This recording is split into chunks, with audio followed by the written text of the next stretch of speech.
The conversation today is really going to focus around Orum and what they do to self-source meetings as account executives. So we're going to talk all about the process, frameworks. We're going to have some like kind of cool data that we're going to show you as well. But if you have questions, try to drop them into the Q&A section in Zoom so we can get to them. And our two guests, real quick today, we have Daisy Chung, who is Director of Sales at Orum. Good to have you here, Daisy. And then we have Avi Mesh, who is an Enterprise Account Executive at Orum. And what they do at Orum is they really just, the platform is like, I'm a huge fan of, but they just eat their own cooking is what I like to say. So they sell a platform that helps people prospect and be more effective on the phones. And they're really good at prospecting too. So that's what we're going to dig into today. You two ready to get started? We cool? Yes, sir. All right. Let us know in the chat. I think what would be good is let us know your role. So are you an SDR making calls? Are you an account executive? Are you a sales leader? Drop your role into the chat. That'll help us be able to customize the content a bit for you today. Chat is going off right now. A lot of AE. There we go. Love it. And for you SDRs on the call too, you're going to get a ton from the conversation as well. You're just going to have a little bit more time than the account executives do to prospect and that sort of stuff. Let's get started. The first question that I want to kick, Daisy, we'll start with you. A lot of the focus, especially with account executives, there's always this, hey, we should be prospecting, like get some meetings, like that sort of stuff. And I think that if we kind of peel back the onion a bit, there are some other reasons why focusing more on outbound can be particularly effective, whether that be, hey, our best deals tend to come from outbound. We tend to land larger deals. Like, do you mind sharing a little bit more? Like what is the culture like at Orum with outbound? Why is it such a big priority for you guys, especially with the account executive? Because you guys have an SDR team too. Yes. Yeah, great question, Jason. So, I mean, first and foremost, it's important to us because we sell an outbounding tool. So it would be hypocritical if we don't use our own tool. We don't go out there and prospect. That's first thing. Second thing, we're also all salespeople, regardless of Orum being Orum. As a sales professional, it's important to prospect because we have an awesome SDR team. We have an awesome marketing team, so we get leads that way. But sometimes leads ebb and flow. You'll have months where everything's going really well. You have months where it looks a little low, and you can't predict that. So as a top performing AE, the only way you can predict and maintain your quota, your whatever number you're looking to hit, is to control your own destiny. And that's why it's important for AEs to get into the habit of prospecting and outbounding so they can fill in those gaps on low months, low quarters, and drive those deals home. And then the other piece you mentioned right there is some of the biggest deals I've seen historically, both at Orum and my previous company, has come from outbound because these are folks who don't know what's good out there until you've reached out. And those folks typically have bigger budgets, they're bigger company. You can decide how big or how, that company is versus inbound. What SDRs bring you, you kind of have to work whatever is presented. Gotcha. Avi, with outbound, because I think, and where the reason I'm asking this question is that I think the general kind of thinking is, hey, wouldn't it be great to just get handed a ton of inbound leads? And I'm curious, in your experience running, you've been doing this for a while, but specifically at Orum, what difference do you notice with deals that you've self-sourced versus, let's say, inbound? What kind of difference do you notice between those, and especially with the outbound deals? I think outbound deals is a good question. The ones that I've sourced, I tend to take a lot more ownership over, a lot more pride in because I'm the one that found them. I also find that sometimes when I've got leads that are coming my way, at times they can be starting below the line, below the level of influence. And so if I'm driving that myself and doing that outbounding, a lot of times I can really go high first. And I feel comfortable doing that at this point. And it allows me to align with strategic initiatives at the top of the organization. So I have a lot more, I feel like, control over my destiny about where my journey begins. Yeah, that's really interesting because I'm thinking about, I don't know if it's the case for you guys at Orum, but a lot of the inbound leads I get start with an enablement manager or a sales manager. And that's not bad. It's just going to be more work to get up to a VP of sales or a chief revenue officer. And what I'm hearing from you is like, hey, with Outbound, I can strategically target people with influence in the org, and I can get the conversation started with someone that can be a little bit more of a mobilizer maybe for me through the deal. So am I hearing you correct there? 100%. Love it. Love it. So Loretta asked in the chat, roughly how long do these meetings last? And Brian said 3 hours. Promise you, we're not going to keep you for 3 hours today, you guys. Brian, are you being a smartass? So we're going to keep it under an hour today. You guys are funny. I think what would be really good before we dig into kind of how to block and tackle the week, Daisy, would you mind sharing your screen? You have a dashboard, and what we're about to see is the account executives at AE and kind of like the outbound activity, meetings landed, all of that kind of stuff. You want to share with everyone what they're seeing here on the screen? Yeah, I'm happy to. So this is the Orum dashboard here, and I just pulled up last month, and these are just the AE. So I siphoned it out to the AE team at Orum here. You can see Avi, our rock star here on outbound prospecting and driving deals, is top here with 20 meetings sourced just from the phone last month, which breaks down to about five a week, and even other reps breaking down 3 to 6 meetings per week when you break down the numbers here. But that's the power, is how can we drive your own meetings in addition to whatever you're getting from inbound, from SDR, that's awesome, but how can you control your own destiny? And here at Orum, we recommend every AE have to be working at least 5 meetings a week, regardless of where they come from. And that's why folks like Avi crush it, because he's booking his own 5 in addition to whatever he's getting from the SDR team to drive those numbers home.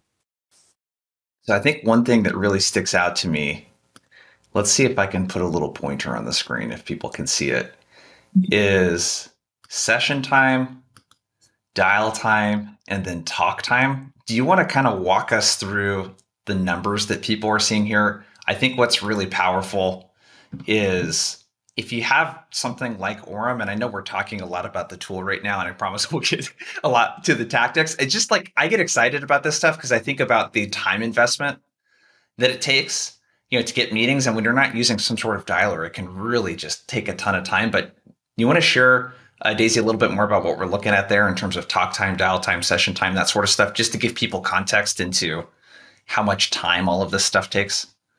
Yeah, so for breaking down Avi's metrics here, last month he spent 3 hours and 13 minutes talking. That's whenever someone picks up, you have their conversation, good or bad, that's talk time. And then dial time is when you're dialing. So no one's picking up, you're dropping those voicemails, nothing's happening. That's when you accumulate that dial time. Session time is how long you're logged into Orum for. So it's talk time plus dial time, any time between. So after you hang up, usually you type in notes. Sometimes you book a meeting, so you want to send out that meeting, send out that email. So all the in-between times is where we track. But to your point, our goal here is not to have AEs prospect outbound, 6, 7, 8 hours a day. That's not feasible for them to work their full-time job goals here.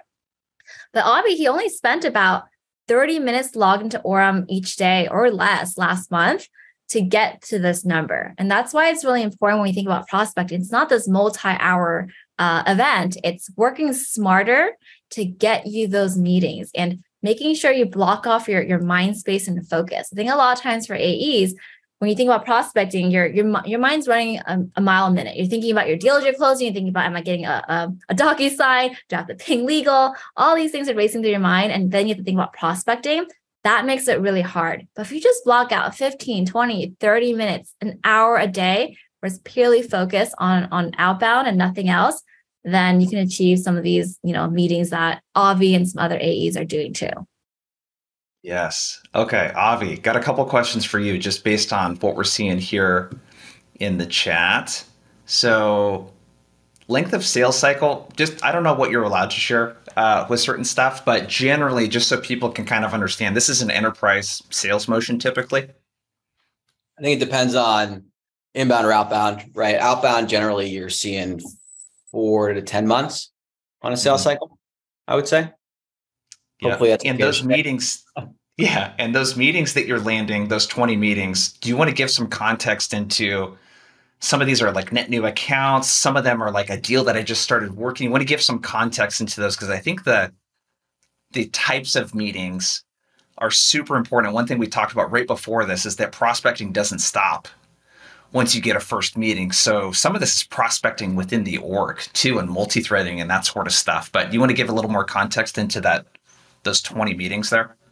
Yeah, I think it's a smattering of different type of meetings, right? It's net new logos, right? People that I've never spoken to before that I've done research on. They're opportunities that my SDR tried to book for me, but no showed, and so I went elsewhere in the organization based on the intel that he had collected. It's multi-threading into my active deals, so I'm talking with coaches and stakeholders, and I'm trying to move up the organization based on intel that I found. So, for me, cold calling is definitely difficult, right? For a lot of people, and it's difficult to generate interest. So make it as easy as you can for yourself. Like reach out to warm leads, reach out to people that, close lost ops from a couple quarters ago, you have some relationship with. I mean, really, it's just about driving pipeline using the phone, right? I think a lot of people get hung up on, I have to spend 30 minutes calling net new accounts, and you can do so much damage calling people you're currently working with and building groundswell and multi-threading within those deals to accelerate your active ones. That's worth noting. Gotcha. I'm going to grab a screen from you real quick, Daisy. I want to spend some time on this part real quick. So Daisy, I'll kick this next question your way. What are when you think about the different types of leads, we'll call them leads, that someone like Avi or someone else on the team might call?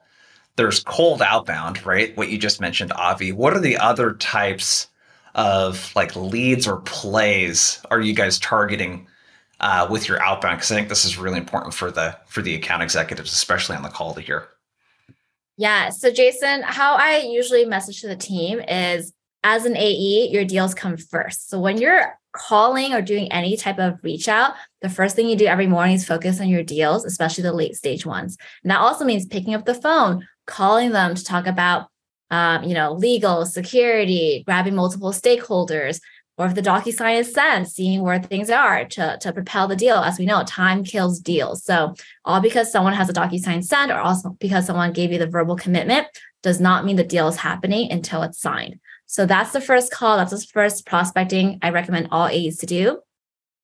After that, it's any deals in flight. So not the late stage, the beginning stages. You did your discovery call, you did your consensus call, you did those early calls. It's important to have the call between the call. So don't wait until the next meeting to speak with your prospect again. After that first call, after that second call them again and say, hey, super excited to catch up in a couple of days. Just confirming again, this is what you're looking for. Curious, what is your boss looking for? You're peppering more questions to dig deeper and helping you for that next call, all while building deeper rapport and a relationship with your prospect. So those calls come next. After that, we have your warm prospecting calls. So after the hot deals and then the early deals is the warm prospect. Anyone you've ever spoken with who said, hey, call me back in a couple of months, not a good time, send me an email. That's where you should focus your energy next, because you have some type of relationship to follow up on. And then the fourth and last bucket is the outbound calling. That's purely cold. Still super important. But again, it's very important for an AE to prioritize their time on what calls to do first to maximize their quota attainment, their time management and all that fun stuff. Okay. So I think there's a really important lesson here again around, if I'm an account executive, you're basically flipping the sales funnel upside down and saying, I'm going to start, with the stuff that's closest to closing. So if we kind of go through the buckets that I dropped there in the chat, so deals closest to closing, this is, if I understand correct, this is like I might have a proposal out, or it's at the stage where maybe it's gotten a verbal type of commitment. And now there's like a lot of moving pieces to make sure that like the right person signs this, that it goes through, that we're meeting sort of deadlines. Is that first bucket? Yes. Yeah. So what kind of calls are being made? And can you guys provide, either one of you provide an example maybe of like, what would that look like or sound like? I can speak to that, and it's going to be a little bit against what you'd expect, I'd say, because I'm not actually calling these people through Orum at this point, at the end of my cycle. The reason for that is I get their cell phone number. We're on a text basis. And so what I'm doing is I'm calling them cell phone to cell phone, and I'm having conversations with them about, eels in the deal or things we should be avoiding, or things that need to happen, and scheduling more meetings and more touch points during those calls. So the analytics that Daisy was showing, I would probably wager that most of the AEs on there are taking a similar approach with their late stage opportunities from a calling standpoint. Most of those meetings that you saw are those mid-stage, early stage, or completely cold ops that we're reaching out to over the phones using Orum. Got it. So that first bucket then is primarily like, this is my champion who I have a relationship with, that like I have enough rapport that I can text with, and I'm just making sure that stuff that's supposed to happen is actually happening and that we're not blocked on anything. Yes, I like to add a quick point. I think once you get on that texting basis, that mobile to mobile, that obviously really wonderful at driving that relationship. That's when it's very easy to, you're texting, you're slacking, you're calling directly, like you guys are friends at this point. Another avenue I have seen some AEs have used Orum in this late stage is also your champion's your champion. They're there for you, but sometimes a champion will feel bad to give you bad news, will feel bad because they're going through some things internally. Let's say budget's approved, they're about to sign, and something happens internally. And because they love you so much as a rep, you built such a strong relationship, they don't want to tell you quite yet until they get better news that, because they love you so much. And so sometimes I have seen folks, even the late stage deals, use Orum to call with different numbers because they're purposely ignoring you because they don't want to give you that bad news, because they're trying to save that bad news. And then they ignore your call sometimes. You call them with Orum and you better laugh it out. They're like, hey, it's a different number. And you're like, yes, hey, Bob, what's going on? Like, it's been a couple of days. Let's catch up here. And then, bad news is bad, but you still want that news ASAP so that you can help control and influence the deal and help understand it. So both ways, get on that texting mobile, but sometimes champions are also scared to tell you bad news and you need to pull it out. Got it. Okay. So the stats that we were shown earlier don't include these types of calls. So if we look at it, and I dropped it again in the chat, I think this is kind of a good way to structure the call today. So deals mid-flight that are kind of early stage, this is the multi-threading stuff that is typically happening. Can you guys share? I'll kick this over to you, Avi. What kind of calls are you making through Orum there, and give some context into like a typical situation, I guess, that you might be calling into that bucket? So, like tactically, how I would approach those mid-stage ops. I mean, look, you get a lot of information from these people, your prospects out of the gate, right? A lot of information that you can't find if you're looking online and doing research, right? So, the whole thing about outbound prospecting that's so difficult is finding the right relevance and right personalization at that moment to pique their interest, to have them consider talking to you and moving a deal along. And so what I tend to do is I try to collect as much information from initial stakeholders as I can, work my deals with them and progress them, but also realizing that in this economic environment, it is absolutely essential that we're looping in stakeholders from different departments and at different levels. And so I'm basically taking the information that I collect, the reason for why Orum, for example, could be the right solution for them at this moment. I'm applying that messaging to my subsequent outreach, which makes my hooks even more relevant. I mean, tactically speaking, what I'm doing is I'm leading into the call by saying, hey, I've spoken with a couple people at your firm, and I understand that XYZ is a current situation that you guys are dealing with. And I have some ideas to share about how we can help you. Is now a good time to chat, or would you rather schedule something with me? Right? It's kind of like having them choose one way or the other. Odds are it's probably not a good time. And so then we're booking a meeting. That's generally speaking my approach to try to multi-thread mid-stage. Yeah. And double tap on that. Avi does a really good job in being very clear in what he expects, because at the end of the day, when it's late stage, no one wants to waste time. No one has time to just talk shop. And so when Avi does these calls, you always give something before you take something. So before we ask, like, what's happened with the deal, this, that, who else is involved, you're giving something. Hey, reaching out, I noticed last time we spoke, you mentioned your reps really like this or you like that. We're actually releasing a new feature. I actually have a client who did exactly what you did, and I can introduce you guys. Hey, remember last time we spoke, you were hiring a new SDR. I have a couple of folks that might be good fits here. You always give, and then you can start taking, which means just asking questions to help with the deal. And that way it's always very productive. And again, Avi does a clear job that no time is wasted because their time's important, your time's important. That's why there's always this give take when we do these type of mid-trial, mid-deal calls. Love it. And for those of you in the chat, we are going to get to that fourth bucket, the cold outbound. Like we're going to get to that today and talk a lot about that. The point of going through this is that like the continuation of prospecting through a deal cycle, that's the important part here. So multi-threading, I want to ask, so when you're calling these other folks, Avi, does the people that you've previously talked with, do you let them know that you're going to do that? Like what's the process for engaging these other stakeholders when you've already had initial conversations with folks? And I know there's a lot of context that is important in these types of situations, but any general rules of thumb for multi-threading and prospecting within the organization when I've already established contact with a stakeholder or a group of stakeholders? Generally speaking, it's an important question. Context is key. Generally speaking, what I'm trying to do is give my contact the opportunity to help me build groundswell and multi-thread first. So I'm coming to my calls with ideas about who else should be involved above them, coming with names, not just asking who else should be looped in, but coming to them and saying, hey, looks like Jason's your VP of sales. Let's get on a call with him next. I'm trying to give them an opportunity to drive this deal themselves. And if it's stalling or if they're not moving it along, right, the deal's dead anyway. And so I'm reaching out to Jason on my own if they're not willing to do that on my behalf. I'm willing to get my hand slapped once or twice in the spirit of trying to get a deal going. Because if they're not moving it along, it's not going anywhere, right? And you need to get to power as quickly as you can. In an ideal world, you've built enough value, you've expressed enough business acumen that your contact would feel comfortable introducing you to the right folks on your side. Always ask for that introduction. And if it slows down and if you're not getting where you need to go, that's when you apply the learnings you've gotten to drive in the lead. Because an introduction, right, Jason, is the best thing you can get.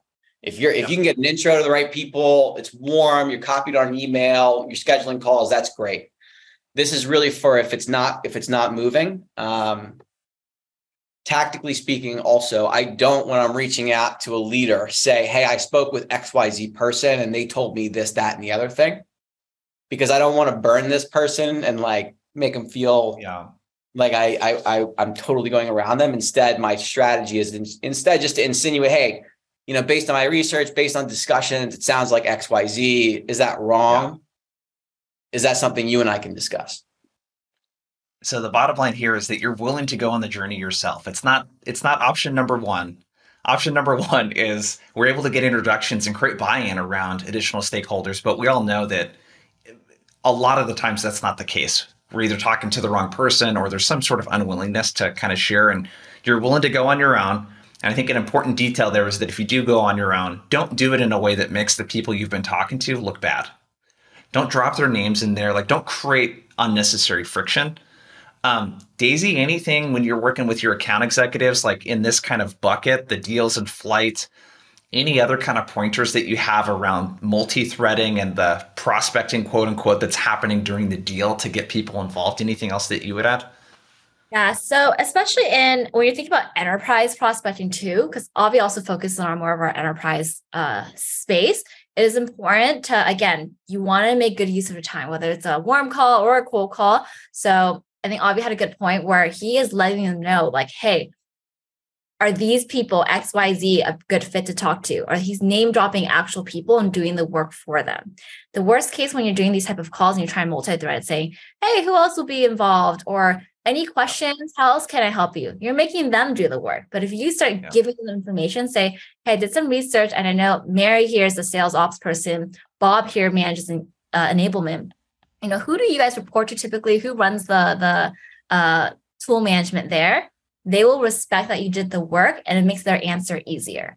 And not just for name dropping, just anything in general. If you've done your research and know that they're using 3 tools that you integrate with or don't integrate with, let them know ahead of time versus spending your time, what tools are you using, things like that. And especially in the enterprise world, they will respect that you did your homework and it makes your call a lot more productive too.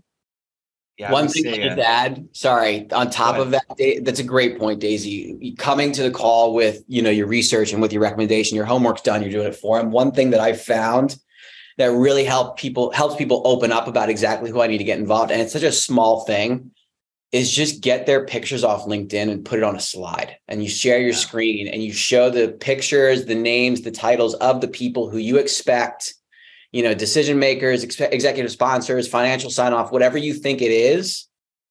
Hey, this is who I think this should be. And they will tell you how wrong you are. And sometimes it's better to be wrong, honestly, because then they come in and they tell you exactly who the right people are. It's a tactic I've been using for a little bit now, and it's been paying dividends. Yeah. And really quickly to chime off that, I think what we're trying to get at here, I know when we say like, hey, AEs like book 3, 4, 5, 6 meetings a week, it sounds like it's all about quantity and not quality. Because you can hear that it's the reverse. Like we make sure our AEs are putting quality work, each deal they're working, each cold call or warm call, whatever the call is, Avi's doing that prep work. He's making that presentation. He's looking on Google, he's looking on LinkedIn, he's building groundswell before having this call. And that's going to give you the best results. To us, quantity is great, but quality must come first before we expand on quantity to be a good use of your time and for you guys to hit your numbers and surpass your numbers too. Yeah, I love it. I think the principle here, and one thing that I always say is it's easier to correct than to educate. So don't expect a prospect to educate, especially an executive. Like it's much easier to correct in that. I think I got the idea of the image, the people's images from Armand. I think I heard him say that or something. I can't remember, but it definitely works. It is such a pro move. You're like, oh, wow. And especially if you're like adding little notes in like live or moving people around or whatever it might be. Okay, let's get into that third bucket. So the warm prospecting bucket. Daisy, I'll kick this question your way. Can you remind us again, what kind of outreach are we doing in this warm prospecting bucket? I think closed loss deals was one of them. What other kind of stuff fits into the warm prospecting bucket typically? It's anyone that we've spoken with at least once. So even the unsubscribes, the not interested, once you've made a contact with them via email or phone, they are a warm contact. They are your friend. I think a lot of times people get scared of the unsubscribe, not interested, and then, they're out the door. If you think that way, you're not going to build your pipeline as fast. But if every person you've connected with, that becomes your warm prospect bucket, you're going to have a lot of warm leads. And what I mean by that is even the unsubscribe, they email you unsubscribe, pick up the phone, you call them and say, hey, I just got your email. I know you mentioned unsubscribe. No worries. They just took you off the email. Like you want to respect their wishes. Curious, I was reaching out because XYZ, and then you jump into your conversation. Those are the colder ones, but the warmer ones are the ones where it's like, hey, call me back next week, not interested. Regardless, as long as they've said something to you, they are now in this warm bucket, and you have the right to continue having these conversations, but making good use of their time. So asking the right questions when you do call them back. So is this like, do you guys hop into Orum and like sort by disposition of call or something and just kind of let it do its thing? Yeah, we have call history that breaks down objections, followed up, all the objections, good or bad. And then you go after it. And again, from that order, you go with the follow-ups, the call me back, those are the hot ones. And then you go the objection timing, you go with the, not now. And at the very end, I still recommend go after the not interested, unsubscribe, because not interested just means not educated. It's not that they're truly not interested. I think you dropped such a pro move there too, calling people that unsubscribe to the email. And then you're really super open about it. You don't try to hide behind it or anything. That's a really good pro tip. All right, so we got the warm prospecting. Anything else, Avi, you would add into this bucket? So types of leads that you go after, ways that you might structure the call, stuff that you found to work pretty well for you, anything like that? Yeah, I think the important thing, obviously, in outbound to consider is that anywhere from, I think it's about 3 to 5% of your prospects are actively buying right now. So that leaves 95 to 90%, 97% of your prospects that aren't going to be ready to buy anything right now. And so our job is at first to try to create some kind of awareness and to create some kind of interest. And that's what that cold call is about, which I'm sure we're going to talk about here in a minute. But these next calls, are slightly warmer. They're further along in the journey, whether they're not interested or it's not the right time or it's not within budget, right? Or they're using a competitor. You should be collecting information at the beginning of the sales cycle. And then if they're not ready to buy, that's okay. Put those notes, that intel into a section of your CRM, your system of record that is readily available to you when calling, and lead with that. I'm not using permission-based openers when I'm calling my warm leads. Hi, this is Avi with Orum. We spoke last month about XYZ. Do you have a moment? I'm trying to trigger their remembering of me and what we had discussed. And as Daisy mentioned before, trying to lead with some kind of value about, hey, this is a new feature that we came out that feels like it could help you. Or we have a new case study that's really similar to your use case that I think we should discuss, right? So the key is get in quick with the intel, create some relevance out of the gate over the phone, which again, you can get a lot of information passed back and forth quickly when compared with email. Get your hooks in, get a meeting booked as soon as you can, and revisit the conversation and reignite the op. Are there any other deposits that you find? Daisy had mentioned like introductions and new features. Are there any other types of deposits you find that work well, like content or any other kind of stuff to make the deposit before you go in for the ask? Totally. Case studies for sure. Our product, we're fortunate that it's been built by SDRs, for AEs, outbound prospecting teams. And so we have a lot of expertise around this. We're constantly putting out content about, strategies and tactics to improve connection rates and meetings booked, right? So our marketing team, they're doing a great job right now. And so we're trying to complement their efforts in driving more eyeballs to Orum. So taking that information that my marketing team is generating for us, that content, and sending it their way and providing it to them, scripts, all different kinds of things they can be leveraging to get better at the game so that when they do think about cold calling and prospecting, they think of us first. Yeah. Yeah. And I can add to that. I think a lot of times, yes, there's like a plethora of things you can always talk about and add value. And whenever you're in doubt, you should always just have one thing to go to. Because I think a lot of times people get stressed from cold calling is because I think of a new script, I think of this, that's customized. But just have a single go-to, and a go-to to add value is finding relevance in that person's role and or industry. Like imagine, Jason, if someone called you and said, hey, Jason, I'm reaching out. I'm actually talking to, other consultants and founders like yourself to XYZ revenue. That immediately gets your interest because they're now comparing you to your competitors in a sense. And so if you reach out to any company, hey, I'm reaching out. We work with IT and security companies like yourself to do XYZ. That always grabs the attention because there's relevance and they're thinking about what my competitors are doing. So yes, do the homework and find those specific case studies, new features that are relevant, but always have a backup to lean on. So you're not always stressed and thinking of what creative thing should I say? And now you're stressed to make that call. Yeah. One other thing I'd add, sorry, and I know I feel silly for not mentioning it, is information and news about the account. So setting up Google alerts about the prospect account when it's not the right time. If they're a tier A account for you, tier 1, whatever you call it, top of the line that you want, set up Google alerts. You notice something that pops up in the news about them, you can call about that. Now it's relevant for them and their business in particular, right? So it's not just about us and the value that we can provide and the value we've provided others, but also referencing their current situation and having them know that they're top of mind for me. I may not be top of mind for them, but they sure are for me. Yeah. If you're reaching out to publicly traded companies, I do like this tool, Seeking Alpha.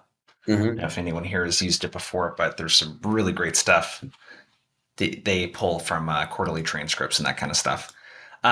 Okay, let's give the people what they want here. Everyone wants to know about the cold prospecting bucket because that's what people are probably doing a lot of here. So, Avi, I'll kick this first question your way. If we talk a little bit before we get to you've already shared a lot of examples of what you say and how you open and that sort of stuff. Let's just backtrack a bit. Do you want to just share, how do you typically structure your week and make time for this kind of stuff? And what prep happens prior to you even logging into Orum and hitting go? I personally have a BDR that I work with who's great. Mm-hmm. And so he and I are collaborating every week about prospect accounts that we're trying to break into. He's letting me know about progress he's made and letting me know about objections he's received. And we're, talking shop throughout the week about ways to get into accounts. If you're an AE that has no support, first of all, you should look at Orum. We have a free trial and maybe we can help you. And also, like, you want to spend the beginning portion of your week, right? Your dead hours, maybe like think about, you can look at your analytics and outreach or in Sales Loft, you'll figure out the times of day that are the worst time to be calling, which as chance would have it, a lot of folks end up being, it tends to be the time they call the most, like 10 a.m. to 11 a.m., right? When people are right in the thick of meetings. But in any case, do your work, do your research in batches, what are the top 5, 6 accounts that you want to break into? Real quick, Yeah. I want to, sorry for interrupting you. I want to not gloss over what you shared. So you said, look at the analytics and find when your pickup rates are the lowest and do this type of work during that time and be really mindful about when pickup rates are high and optimizing. Like, I know that sounds like a really simple thing. I don't think very many people actually sit and look at the data though. And I think you're right for sure. I think that it will certainly depend on the persona you're selling into and the segment that you're selling into, and answer rates are going to change. But if you've got a BDR team or you've got any historical data that you can access, generally speaking, it's a good indicator of what you should be doing or should not be doing. So try to, if you can, depending on what your meetings are, where your meetings are scheduled and what activities you have to do, dedicate your research blocks to times when the prospecting blocks will be least fruitful. Yeah. And what are you doing during those research blocks? So I've got my list of target accounts. I'm going through them, looking for any triggers or indicators in LinkedIn sales insights that would indicate they may be a good person to reach out to. At that moment, I'm looking for the top 5 to 10 prospects that historically have expressed any kind of interest in our solution. I'm checking outreach to see if we reached out to any of them before, had any engagement with them over the last 6 to 12 months, trying to find any net news, people that are now at the company that have come from current customers or are new to the company and maybe trying to make a splash. And I'm adding as many of them as I can into a call-only sequence. And then doing my call blitzes with, basically all that batched research that I've done for multiple accounts, doing my call blitzes with those guys at the time of day that generally leads to the most connects. Okay, so this is another thing too. So the task batching part of this, I find is so crucial for an account executive, because you could just, like, if you do account research and then pick contacts and then you make a couple calls and you send emails, and it's like next thing you know, an hour's gone by and you've maybe reached out to 5 people, kind of thing. So you're very deliberate about researching accounts, you find triggers, and you find contacts. That's a separate activity from any kind of calling. We haven't talked about email yet, but any kind of email, any kind of outreach, those two things are separated, correct? Yes.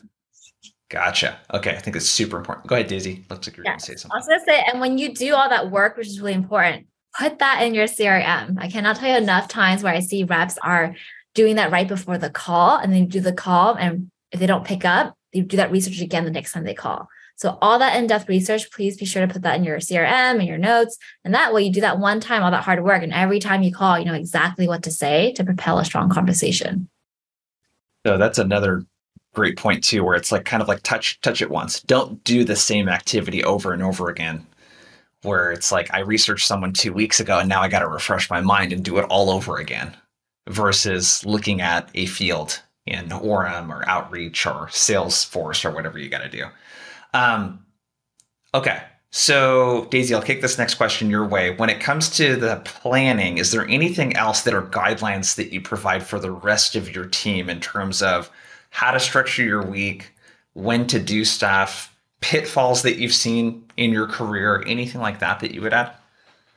Yes. So we're going to go back to those 4 buckets we shared earlier. That is the 4 buckets I share with the team to block out their time. So the very first thing in the morning before any meetings start, they think about their deals. They go after them, the calls, the emails, the creativity, tapping into internal resources to help with those deals, because no one wins deals alone here. That should be priority number 1. And then you go to, down that list of the beginning stages of the deals, and then the warm calls and the PG. following that format, if you could do the first two things before your meetings of meetings start, whether it's deals or whatever the case, internal meetings, that's going to set you up for success. Because once your day starts and you have all these meetings in your calendar, your mind is scrambling. You got deals to do. You're thinking about those deals you want to close, but you feel like you haven't given that full thought. That's why those come first.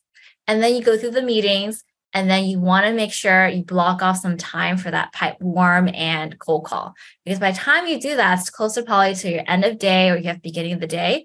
Because you've done the deal work, you can feel good as a sales rep. You did everything you can. You can stop thinking about those deals and really be present in those meetings, in those demos, and in that cold calling session.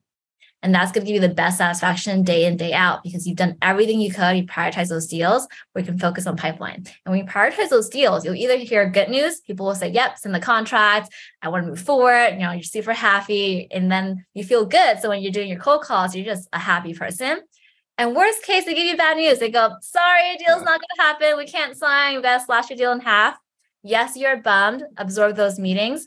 But as an AE, pipeline solves all. So you have to snap out of it, have that pipeline again, and you should have that drive and excitement to get more deals to make up for that pipeline, that deal that you didn't expect to close. So that's why that ordering is really important. And that's why you'll give your full energy, good or bad news. And you're not wondering about your deals because you've already done that work there. So that's how I recommend reps to bucket their time. Love it. Avi, I'll kick it back your way here. So the actual call. So do you want to give us, and let me look in the Q&A real quick. I think Leo Patterson said, Avi, what's your cold call opener? If you could give us kind of that, and then also like when you're going after these cold accounts, maybe how you kind of structure how do you think about the call? Like what are some of the stuff that you're maybe thinking about prior to calling? Like what information do you have handy? And then how do you end up opening the call and all that stuff? So you guys aren't going to think this is crazy when all I do is I say, hi, this is Avi with Orum. And I say, good morning, or I say, good afternoon. Like that's my opener. And it sounds weird when you think about it, but it's tough for people to hang up on someone that just wished them a good morning. I find a lot. And so a lot of times they're responding at that point. They're saying, good morning. Like, who is this? Sorry, who are you calling from? Like, what is this? And so that is my indication a lot of time that I have a license to speak, because if they couldn't talk, they probably wouldn't have answered the phone to begin with. They couldn't talk. They probably would have told me, hey, I can't talk right now. And they would hang up on me. They're asking any questions about who I am or what I'm calling about. That's generally how I'm opening, or that's my indication that I can go, right? So it's very simple. No craziness or, magic bullet, silver bullets over here. It's just good morning or good afternoon. And really the way I'm thinking about it is I'm just selling time. I'm not selling Orum yet. I'm just selling them on why meeting with me would be a good use of their time. And my backup at that point is getting intel, right? So if they're not down to talk, or they don't want to meet with me, or they're not going to introduce me to somebody else, trying to collect some kind of information from them to then further my messaging the next time I reach out to somebody else at that company, right? Like, I think there's a lot of times when reps are calling where they let people off the hook and they haven't gotten anything out of it. It kind of was just a waste of everybody's time. Try to find out something, like what's in their tech stack, what's a priority right now, Yeah. I love to say, if they're not the right person, I know it's not your job to help lost salespeople, but any idea who I could reach out to, and then they'll hopefully laugh and introduce me there. So that's my opener. That's my thought process around it. Yeah. I love that. Creates a little bit of a flywheel too, where prospecting tends to be a very one-to-one activity, where a single activity doesn't improve the outcome of the next activity. And I think that you're like, get something that you can use to hopefully increase your odds of getting a meeting on the next call that you make or the next email that you send. And I want to make sure that we're explicit with this. So you literally start off with, hey, Avi, it's Jason with Outbound Squad. Good morning. And you pause and you just wait for them to talk. Yep. Okay. So what happens right then? How do people typically respond? Usually they'll say good morning, or they'll be like, sorry, who's this? Yeah. That's for cold. Like I've never spoken to them before. The tactic changes if they've hung up on me previously, right? Like maybe I've tried that opener, they've hung up on me. The next time I call, I make a note of that, by the way, in the first call, it hung up on me. I just go straight into my hook next time. Like, hey, this is Avi with Orum was calling about. Sounds like you guys have a pipeline gap right now you're trying to fill. And I try to hook them real quick before I let them talk, because I know they're going to hang up on me if I don't. So it's a slightly different approach depending on, the previous activity. Yeah. Go ahead, Daisy. No, I was just smiling because Avi does do a really good job at this, and he's very aware of the social cues, because as he mentioned, you can't have that same hook, that same sentence for every single person. People have hung up, people have said call back, people have said wrong person. And so you have to change that piece and be agile with it. So Daisy, what do you recommend for your account executives and for the people watching? So when a prospect's like, well, who's this? Who are you calling with? Very typical question that prospects tend to have at this point. What's the best way to proceed from there? I mean, I always say the best way is your way that works with your personality, because the best way for Avi is going to be different for another rep, because you are who you are as a person, and you want it to match your personality. If you're someone funny and your jokes can land, like, tell that joke. If you're not funny, don't tell that joke. So it is really critical to do enough cold calls so you can start seeing what sticks, but also what feels natural. You don't want to be sweating. You don't want to be like, oh my God, that doesn't even sound like me every call, because you're going to have a disconnect and the job's not fun anymore. So that's the answer, is find what works. There are a couple like things that are generic that can work for everyone. So one thing, whether you use it or not, that gets people to kind of go past the hook and listen some more, is using the word specifically. Hey, I'm reaching out to you specifically because I see you lead the sales team. I see you lead the HR team. I see you lead the security team. And we actually help folks do XYZ things. So just that word itself will get them thinking, why is this person calling me? Why are they reaching out specifically? So there are tips and tricks like that you can embed. But the best cold calls, the best ways to keep them on, is finding things that you feel natural and comfortable with. Got it. So we got our opener. And it's something we can generally do is let's get to the reason for our call and provide some context. So I love that. I'm reaching out to you specifically. So make them feel like it was on purpose. Notice that you lead the sales team over there at XYZ company. And is the psychology behind doing some of this stuff too, just to show the prospect I'm not some random stranger? Like, you're trying to bring some familiarity and rapport into the conversation and show them that I did a general amount of research. Is that kind of the thinking? Yeah, you're showing this reason for your call. They're not just one of many. And you can feel good about a salesperson. It's, you are reaching out to them specifically. You're spending 2 seconds of your entire life to pick up the phone and reach out to this person specifically. So if you feel that, and a lot of times as a salesperson, you have to feel truth to the words you're saying, or there's a disconnect and you're not going to feel good. The more passionate and the more you can own each word that comes out of your mouth, the more it's going to show how genuine you are, and the more that's going to attract positive interactions. And to add to that, I typically have their LinkedIn pop open when I used to make calls, and you see the titles. You can say, I'm specifically reaching out because I saw you're the team lead. The more specific, the better. And then if there's any words in their description, just use those words. I see you manage a team of 6. That's awesome. I see you just got promoted. I see you worked at this company for 6 years. Oh, wow. And so you're literally reading what's in their LinkedIn, and that usually captivates their attention. Love it. So Avi, when it comes to the we help part, or explaining kind of like a little bit more context, what do you do here? Because I think that the move for a lot of reps here is to go into pitch mode, and they just totally lose the prospect. How do you think about that part? I think a lot of people focus on next, what we do.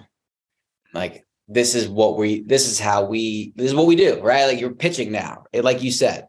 And what is most compelling is the problem that you solve. What is the problem that your client is likely dealing with that they don't want to be dealing with anymore? You mentioned that, and you confirm, does that sound like your world at all? Is that something you've experienced?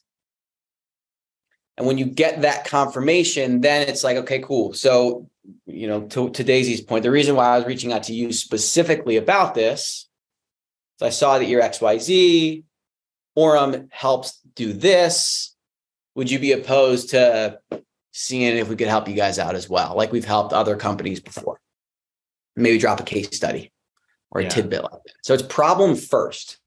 Because if there's no problem, there's no solution, right? Yeah. Can you give an example of what that would sound like with the problem? Yeah. So for us, it's it depends on obviously the persona that I'm reaching out to. Like if I'm reaching out to a VP of sales, it's like, hey, a lot of the VPs of sales that I've been reaching out to, they're finding inbound leads are going down. They're trying to get their AEs to prospect, but there's so many other things they have to do every single day. And so it tends to not be a priority. And there's this pipeline gap that they're trying to fill. Does that sound like your world at all? Or is everything good over there at company? And then they tell me, like, is that, what would you say? I'm smiling because that's very similar to my talk track. Getting AEs to prospect. We established Jason Avi, you guys are like twins from another world. So stand-up comedy, door-to-door knocking in the past, and now similar talk tracks. So for everyone out listening, we established that Jason very similar people. Daisy, I want to kick this question your way. So the problem, what I noticed Avi did there is he talked about an above the line problem. And I think a lot of people make the mistake of, I get a VP of something on the phone, like if we use a VP of sales, but then we talk about something that a sales manager might be working on. So talking about connection rates, connect rates versus like pipeline. How do you think about, like, from a messaging standpoint for a rep when they're talking about like what Orum does and the problems that it solves, how do you think about making sure to align to the thing that based on that person's role that they're going to care about?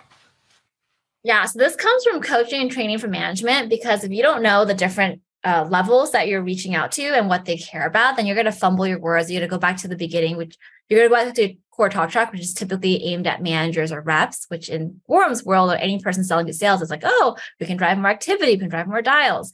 But VPs don't care about that. So you must be trained prior to understand the rep level, IC, the management level, the director level, and then the VP level.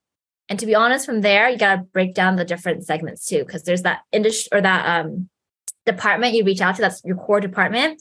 But you have to go into sales ops or rev ops that buy tools and software, as well as finance, and have some sort of talk track. And sometimes if you're working at SMB, you also have to have a talk track for CEOs and founders.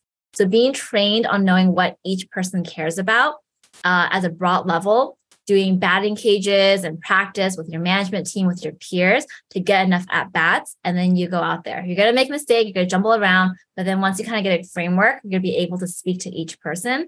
And it's going to make yourself so much more powerful as an AE when you sell the deal, when you start getting them into like a pilot or a POC to navigate the different multi-threads there. And even from an SDR perspective, if you can navigate these different personas and roles, your AE, your management team is going to appreciate and see you're able to do that. And that likely would be putting you on that AE promotion track, should that be the role you're interested in, because you have that skill set too, SDR or AE.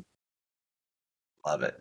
So Ashley Black, hopefully that answers your question. We just gave kind of a run through of what the talk track sounds like. I'll kind of open this up for either of you too. I noticed Avi shared that there's a call only sequence. So any tips, pointers on like the contact strategy or the sequencing strategy when you guys are reaching out to prospects? It's kind of one of those things that Daisy talked about before, where it's like, it works for me, doesn't mean it's going to work for everybody, right? So like, take all these ideas with a grain of salt, try them out yourselves. And I am spoiled with Orum, where I can do a call only sequence, and it doesn't really impact me that much. My main reasoning for doing that is because I'm strongest on the phone. That's just all it is for me. Is I would rather get into a conversation with somebody on the phone than over email. And tactically, what I'm trying to do is confirm that their phone number is correct. So making sure that it's their voicemail that I'm hitting, because we can record voicemails and we can automatically drop them. And so I want to make sure I'm dropping those voicemails with the right people at the right time. And so once after a few days of reaching out to them, if I haven't caught them, hopefully at that point I've validated that it is the correct number for them. And that's when I switch them over to a sequence that has touch points over different channels. So I know that my emails are landing. I know that my voicemails are landing, and my LinkedIn touches is the same thing. So for me, it's just a preferential thing where I feel like my strength, I have a tool that allows me to do that. And tactically, it gives me the validation that I need to put them into a multi-channel approach. Gotcha. And I'll say strategically as well, when you have a sequence or cadence going, which is awesome, it limits you to how many times you can call them. Your sequence is not going to say call, email, call, email. It's going to be call, email, LinkedIn, call, email, call, some sort of variation. So having that and a calling sequence will allow you to go through the multi-channels. But also, if it's really urgent, you see some big news and you really want to contact them, you can do the twice a day, multiple times. Don't leave a voicemail because no one wants to hear 100 voicemails from you, because you have your sequence doing that for you to try to grab their attention too. Love it. One last quick question. How many times will you guys call a prospect before you stop calling them? The limit does not exist. No, I don't know. Like my sequences are like 15 calls, generally that call onlys. We have the ability to change our caller IDs as well. And it really depends on how confident I am or how good I feel about them as an opportunity. If they are rock solid use case, I'll keep calling. Gotcha. Yeah. And to get specific, I see some of the questions coming in. I think in a week, when it's your first approach, like 2, 3, 4 times is a good bet. And then that same month, limit down one less, like 3, 3, 3. And then after that, every month, you're calling twice a month and then once a month. And because you're adding value every time, you're not going to stop until you're on that do not call list, which you shouldn't be on that do not call list if you're adding value over and over again. And this is how you widen your pool of warm leads. I promise you keep doing this. You go from 0 leads to 3 cold, to 5 warm, to 10 warm, to 2 hot, 8 warm. And before you know it, you'll have hundreds of leads doing this for months if you follow that process and don't give up at the first sign of not interested, take me off the list. Love it. That's all we got time for today, everyone. Check out the chat. Go check out Orum, connect with Avi, Daisy, and myself on LinkedIn. And Daisy, Avi, appreciate you too. This was awesome. Thanks for spending time with us. There's a ton of value, and everyone else in the chat. Appreciate you engaging, asking questions, all that kind of stuff. And that's all we got for you today. Good work, everyone. We'll see you. Jason. Have a good one. Thanks, Later. Jason. Thanks, Avi.